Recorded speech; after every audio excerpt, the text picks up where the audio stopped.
G'day guys, this is a Google Pixel 2 128 gig XL. Now, I killed one on Saturday, so I made some videos for you guys. Went down to a beach just around there. Went under what they say it's waterproof, so IP67. What? But nah. So yeah, my Samsung had a little misfortune. But believe it or not, the Samsung came back to life with a broken screen, totally water flooded, while the Pixel died. It nearly, honestly, I'll make a separate review on the phone, but it died. It got burning hot, it wouldn't charge, and then it would say 9%, and then 14% when it wasn't charging with the cable out, and then in the morning it said 68%, but regardless, whenever I plugged it in, it stopped. So they said the first Pixel had these quality issues. Also, the screen is so washed out at times, or all the time, that really I can't really see what you're going to see until I cast it to my TV. So this is now 16:9, 8 megapixels. I didn't touch anything else. You're not supposed to, but already there's been issues. Like right now, the car's so dark I can barely see it in the screen. But yeah, apparently the camera's great and the phone's great. But it's like anything. Half those reviews, they're all getting the phone for free or something, because with the first one, the minute I touched the screen, it wasn't responding nicely and whatever. So I got a new one in 15 minutes at JB Hi-Fi Pagewood. They're really, really good. And they even said, we apologise for the delay. And I'm like, hang on a sec. You've opened your shop up at 10 a.m. and at 10:15, I've walked out with a brand new Pixel 2. They even gave me another Google Home and headphone set, which I never even thought to return. So anyway, what this video is about is my neglect of my subscribers. So, okay, for the bloke, is there any issues with the steering? No. All right, so I've dropped the tyres now to 50 and, to 40 and 44, but scrub the tyres out, lighten the steering up. As I reduce tyre pressures, you're going to get this I don't know what it is. Someone mentioned diff binding and stuff like that. No, not really. As I always say, look, it's cooled off today. The car's going better than ever.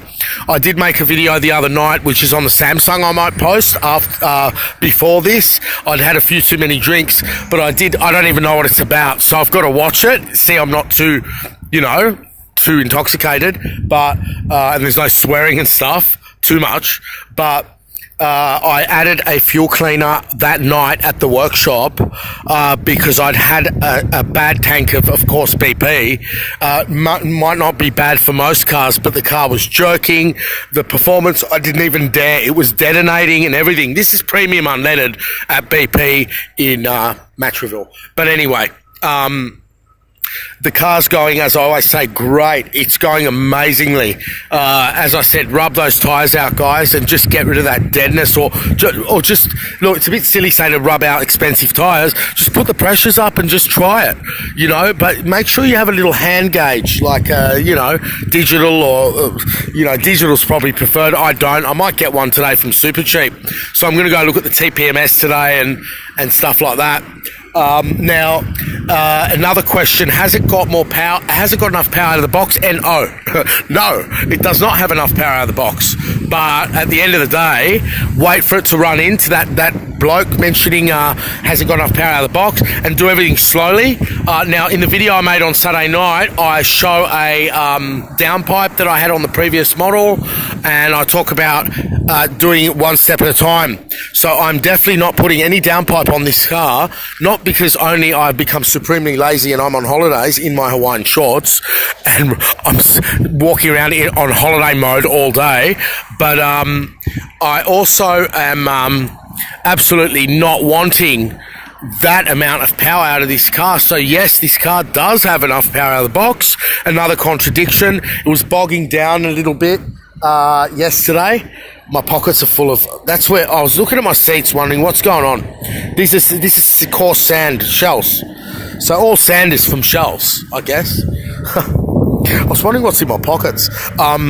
So yeah, it's got plenty of power, but not out of the box. The car's running in. Now, regarding the same guy asking about running it in, I just drive it normally.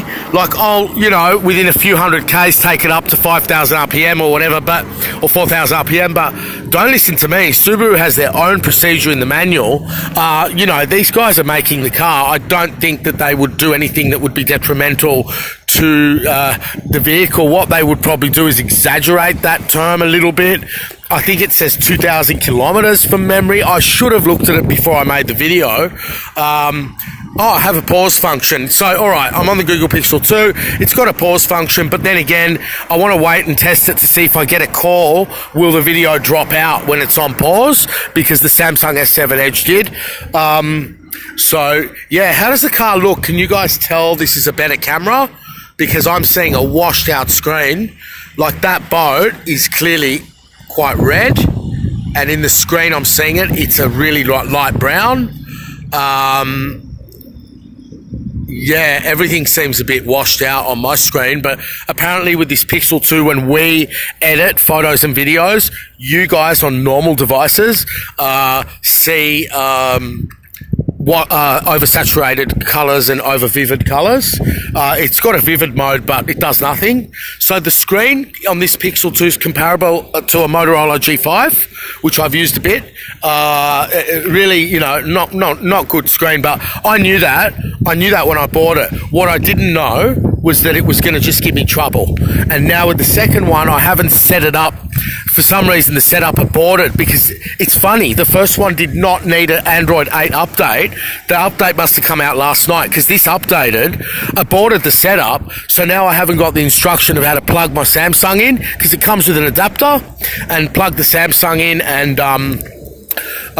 then transfer everything. So my first Pixel 2, which I killed in 4 hours or 14 hours, the first Pixel 2, I had a seamless transfer. So all ringtones, even though I have aircraft ringtones and notes that I've had to not put into the root, but manually copy into a download sound folder, I did not have to do any of that when I migrated from the Samsung S7 with the cable and the adapter that Google supplied.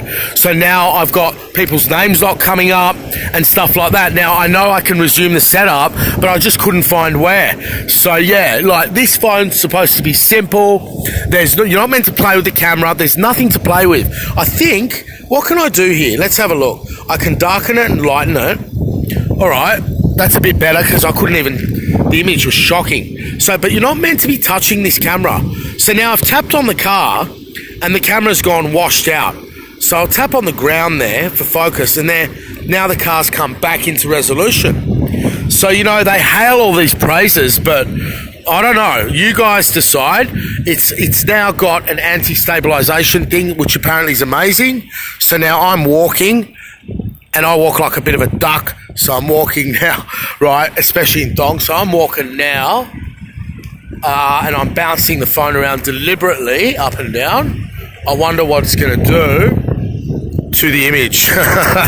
Don't throw up, guys. Okay, so car's going great. That answers the steering. Is there a faulty component? Now, in the first one I had, there are faulty strut top towers, which go click and click on the maximum turn, just towards the maximum turn, as the strut towers were a notch in. And believe it or not, when I traded the car in, that noise had completely gone, as it had worn itself in elsewhere. But I spoke to Subaru, and that was a known issue with the 2015-2016 strut top bearing replacement, which means they're going to compress your spring down and replace the strut top.